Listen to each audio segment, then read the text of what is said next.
Hola, bienvenidos a esta 11ª parte de nuestro curso de educación sindical. Como he estado reiterando constantemente, el sindicato tiene 3 objetivos, no necesariamente en el orden que los enuncio, pero esos son organizar a la base de trabajadores.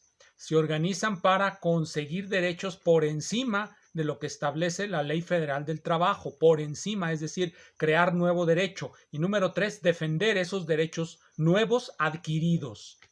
Como hemos estado comentando a partir de nuestro estudio de los diferentes contratos colectivos que ha habido a lo largo de la historia de la universidad y de nuestro sindicato, nos hemos dado cuenta que no hay realmente ganancia. Hemos perdido, y de hecho no solamente hemos perdido los sindicalizados, hemos sido divididos. El sindicato, el contrato colectivo establece una división entre los trabajadores, por lo tanto, cuando se habla de defender el contrato, se habla muy en abstracto, porque ¿qué se va a defender? Yo puedo decir que defiendo el contrato sin necesariamente defender todo lo que dice el contrato. Puedo defender a todos los derechos que tienen todos los que entraron a partir del 1 de agosto de 1991. Pueden ser esos, o pueden ser los que entraron antes, o puedo englobarlos en una totalidad abstracta de la que nadie sabe bien de qué se trata, cuando digo defender todo el contrato, y según eso los defiendo a todos, pero ¿qué en realidad estoy defendiendo? ¿Puedo defender los derechos de los jubilados a la vez que defiendo los derechos de basificación de los nuevos? ¿Quién sabe? Esas son preguntas que hemos tratado de responder a lo largo de esto y muchos tendrán diferentes respuestas. La mía es que se puede en abstracto, pero en lo concreto vamos a necesitar siempre ceder y ceder más. ¿Por qué? Por la situación de insolvencia financiera en la que ha caído la universidad y en la que seguirá cayendo. En esas condiciones el sindicato va a tener que seguir cediendo y cediendo. ¿Pero qué va a ceder? Bueno, no lo sabemos. Esperemos, porque cuando llegue el momento no podemos seguir en la abstracción y debemos decidir a quién no vamos a defender. Ni modo, compañeros. Yo quisiera defenderlos a todos. Quisiera que no se tuvieran que tomar esas decisiones, pero lo que nos demuestra la historia de este sindicato es que esas decisiones se toman y se toman contra una parte del sindicato. Cuando se quitaron los derechos de jubilación por parte de la universidad, se tomaron contra todos los universitarios que todavía no entraban a la UAS. No se pensó de manera sustentable. Es decir, bueno, esas ideas ni se tenían, pues si no sabían ni economía, menos van a tener idea de una economía sustentable. Bueno, por Dios. Pero se tomaron en contra de y nos dividieron a los sindicalizados. Bien, hoy quiero hablar de la organización sindical, es decir, de eso de lo que no hemos hablado. ¿Cómo se organiza el sindicato? ¿De qué manera se organiza? Muchos creen que se organiza alrededor de la figura del secretario general y que el sindicato es como una rectoría. Es análogo a la rectoría, lo cual es completamente falso y absurdo. Eso forma parte de los planes de destrucción del sindicato, de mantenerlo en la inanidad que utilizan algunas personas, pero es falso, compañeros. De una vez, ténganlo presente. Es falso, no se organiza el sindicato alrededor de la figura del secretario general. Y aunque hoy día, en los hechos, así se esté organizando, eso es un error y va en contra de nuestra capacidad organizativa porque lo que está logrando es desorganizarnos. Así es que vamos viendo dónde se encuentra esa organización. Aquí está, miren, en los estatutos del sindicato, estatutos reformados del Sindicato de Personal Académico del Espaguas. Aquí está la forma de organización. Quiero comentar algo en principio que viene inmediatamente en los principios básicos, que sería bueno que los leyeran. Yo nada más voy a comentar uno de esos principios y iré comentando otros conforme sea necesario, pero en esta ocasión me voy a centrar en uno porque es particularmente importante, ya que tiene que ver con el ingreso, permanencia, promoción de los sindicalizados, aunque no lo noten, tiene que ver con eso. Es el principio número 2, que nos dice, considerándose las características, aquí dice, no lo estoy inventando, aquí dice, aquí lo pueden ver, miren, porque luego van a decir que uno inventa, considerándose las características especiales del trabajo docente y consecuente con el espíritu democrático de la organización. Desde ahí se nos dice que hay una concepción de democracia y que hay una una forma de ser congruente, consecuente con lo que es el trabajo docente. ¿Qué dice esto? ¿Qué significa esto? Vamos a explicarlo, vamos a terminar de leerlo. Y consecuente con el espíritu democrático de la organización sindical, esta renuncia a la cláusula de exclusión y de exclusividad. Lo voy a reiterar. Considerándose las características especiales del trabajo docente y consecuente con el espíritu democrático de la organización, esta renuncia a la cláusula de exclusión y de exclusividad. ¿Qué es esto? Cláusula de exclusión y de exclusividad. Es una referencia a la Ley Federal del Trabajo, en particular al artículo 395 de la Ley Federal del Trabajo y al 413. El 395 es el que establece la sustancia de lo que aquí se nos está diciendo que renuncia el sindicato, nuestra organización sindical. Eso es parte de la organización, esa renuncia a las cláusulas de exclusión y exclusividad. El artículo 413 de la Ley Federal del Trabajo dice que aquello que establece el 395 se puede incluir en los contratos colectivos de las organizaciones sindicales. Si ustedes buscan en nuestro contrato, no está. Eso se supone que es democrático y que es consecuente con el espíritu del trabajo docente. ¿Cuál es ese espíritu? El espíritu crítico. Crítico, señores, crítico. Bien, pero antes de decir por qué eso es lo importante de esta cláusula y por qué es congruente, vamos diciendo qué dice la 395 de la Ley Federal del Trabajo.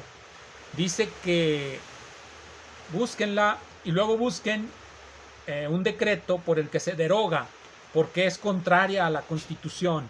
Es decir, la cláusula de exclusión y las cláusulas de exclusión y de exclusividad que se incluían en los contratos colectivos eran parte del dominio de la época neoliberal. Pero previo a la época neoliberal eran parte del alemanismo, de la construcción de los sectores priistas, del estar todos dentro y que el que se mueve se sale de la foto. La cláusula 395 ya hoy declarada inconstitucional, y recuérdenlo, es inconstitucional, pero antes se aplicó. Y en algunos sindicatos se sigue aplicando, aunque no se debería de aplicar, porque es inconstitucional. Bien, entonces, ¿qué dice?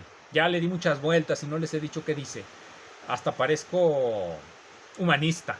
Bien, dice simple y sencillamente que dice dos cosas. La primera, solamente se podrá contratar gente a través del sindicato mayoritario. Solamente se podrá contratar gente a través del sindicato mayoritario. Esa es la cláusula de exclusividad. Exclusivamente a través del sindicato mayoritario se podrá contratar a la gente. Bien, es inconstitucional. Y de todos modos aquí se renuncia a ello, es decir, se puede contratar por otras vías que no sean el sindicato. 2. La cláusula de exclusión.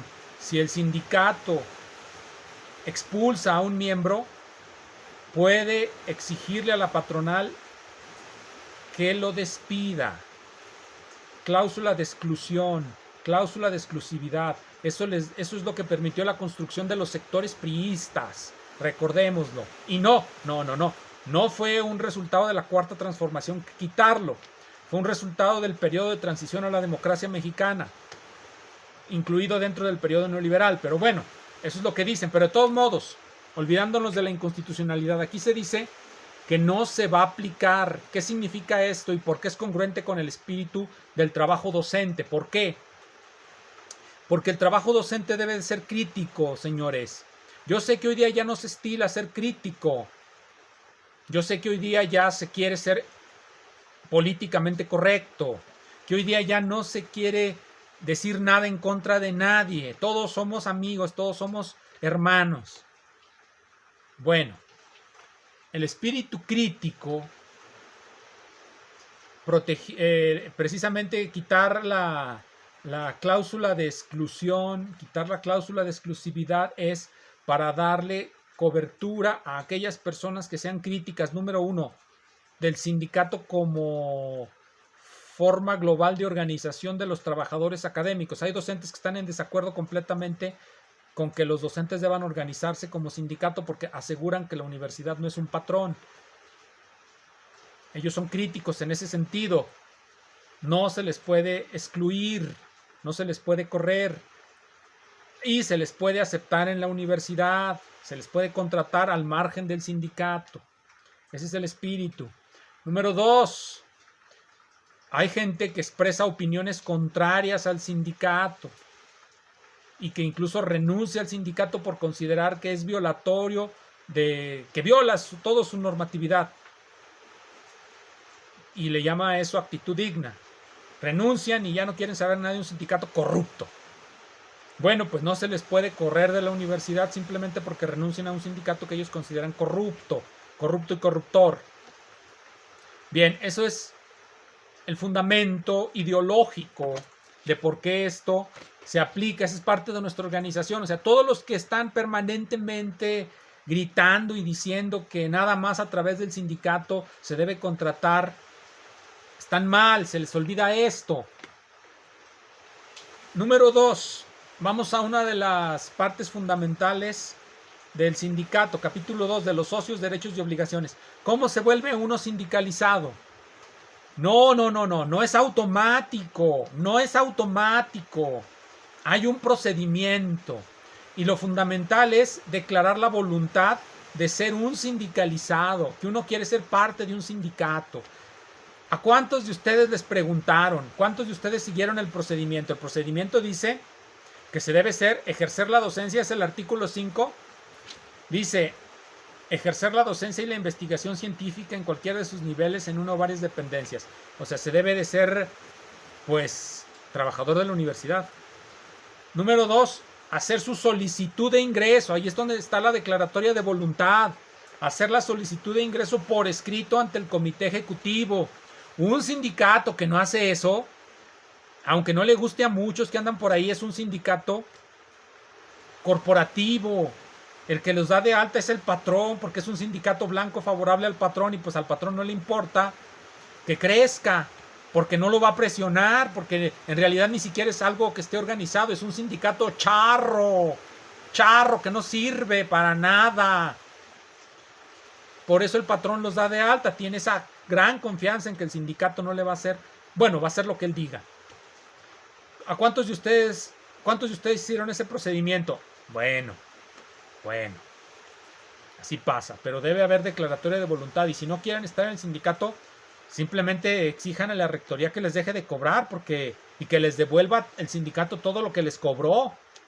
¿Por qué? Número 1, ustedes nunca declararon que querían ser parte del sindicato, por lo tanto, si el sindicato les está descontando contra su voluntad, ¿cómo se llama eso? Que me descuenten contra mi voluntad. ¿Cómo se llama eso? Búsquenlo en el diccionario, yo no lo voy a decir. Pero si ustedes están en desacuerdo en estar con el sindicato, retírense y pidan que se les regrese todo lo que se les quitó de cuotas porque se les quitaron contra su voluntad. Todo esto, señores, es para que sepan cómo se organizan las cosas. Si se quieren retirar, bueno, ¿cuánto me han quitado? El 1% me quitan de descuento. Pues que me lo regresen si me voy del sindicato, porque me lo quitaron sin mi anuencia. Jamás me di cuenta, jamás me preguntaron si quería ser sindicalizado. Y muchos universitarios se dieron cuenta que tenían sindicato cuando les dijeron que tienen que ir a votar por alguien. Cuando les dijo su director que tienen que ir a votar por alguien. Eso me han contado. No me consta, pero me han contado que hay directores que sí le recomiendan a algunos sindicalizados que voten por alguien. No me consta, me han dicho. Chisme. Así es que, no sé. Pero bueno, muchos se dieron cuenta cuando eso pasó, o se dieron cuenta cuando fueron a pedir un préstamo, pero debe haber una declaración explícita de voluntad. Si no, ustedes están en un sindicato charro y les están quitando cuotas, les están descontando contra su voluntad. Bueno, así es. Entonces, eso es lo fundamental que deben de tener en cuenta en lo que se refiere al ingreso.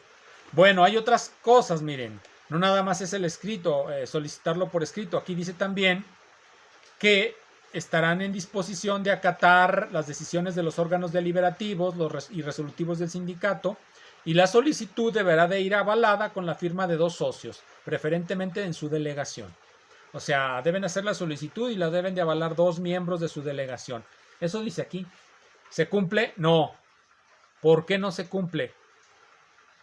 Podemos especular, pero La razón abstracta, teórica, es simple y sencillamente porque se quiere mantener desarticulado al sindicato. Esa es la razón más abstracta, más teórica y que no nos mete en líos. Sencillamente se quiere mantener desarticulado al sindicato. Así es que por eso no se cumple. Esa es una de las primeras cosas que deben de tener en cuenta cuando se pregunten qué pasa con el sindicato. ¿Por qué estoy ahí? Ni siquiera sabía que existía un sindicato. Y ahí estoy. Bien, la segunda, ¿cuáles son los órganos de autoridad en el sindicato?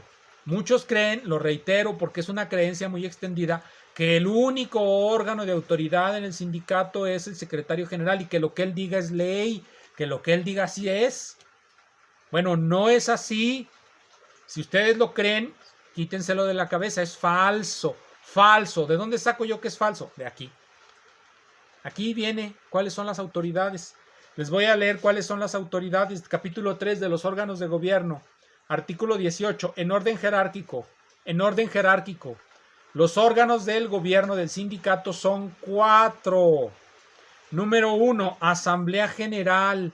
Número 2. Plebiscito sumario de delegaciones. Número 3. Comité Ejecutivo y Coordinadora de Delegados. Número 4. Asambleas delegacionales, 4 órganos de gobierno. El secretario general está en el tercer órgano de gobierno, que es el comité ejecutivo, que está a la par de la coordinadora de delegados. Es decir, el que decide no es el secretario general. ¿Qué decide la asamblea general? La asamblea general, vamos primero a ver cómo se integra, quién la integra. La asamblea general la integramos todos. La Asamblea General se cita, de acuerdo a lo que dice aquí, lo voy a leer porque hay mucha gente que no lo cree. Entonces es mejor leerlo. Las Asambleas Generales, dice el artículo 20, se realizan el último miércoles hábil de cada mes laborable.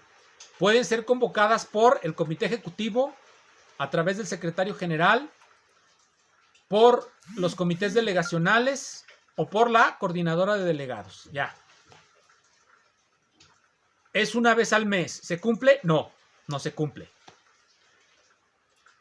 ¿Quiénes forman parte? Ya dijimos, todos y cada uno de nosotros se deben de juntar el último miércoles de cada mes. ¿Y cuál es el requisito para que tengan capacidad resolutoria?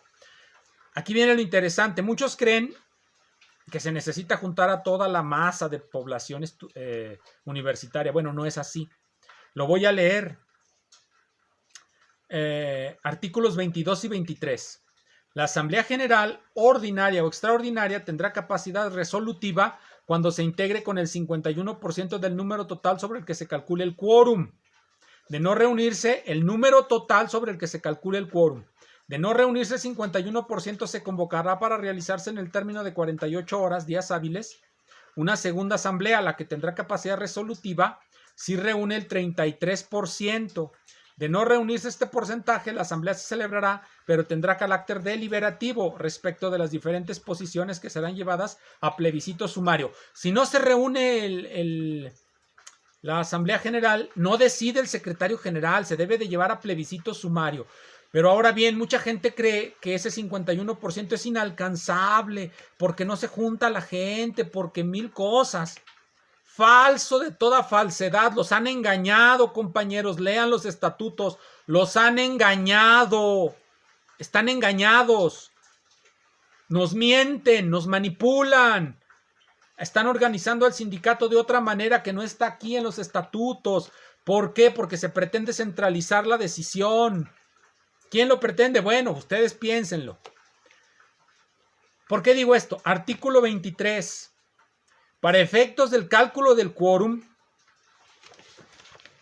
aquí dice 23, artículo 23, para efectos del cálculo del quórum, lo voy a leer, para efectos del cálculo del quórum se tomará como base el número total de miembros del sindicato que no tengan 3 y más faltas a las asambleas generales en el curso del año natural, sin que dichas faltas representen pérdidas en sus derechos.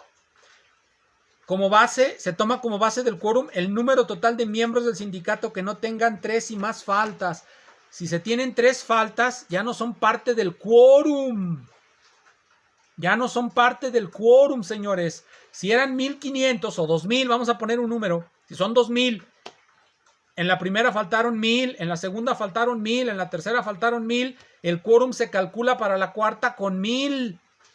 Si faltaron 1500, las 3 asambleas, el quórum se computa a partir de 500. ¿Por qué no lo hacen? ¿Por qué no lo hacen? ¿Por qué no echan a andar el sindicato? Sí se puede, compañeros. Sí puede funcionar. No funciona porque no se quiere. ¿Y quién no quiere? Piénsenlo, ¿quién no quiere? Piénsenlo. Nos vemos.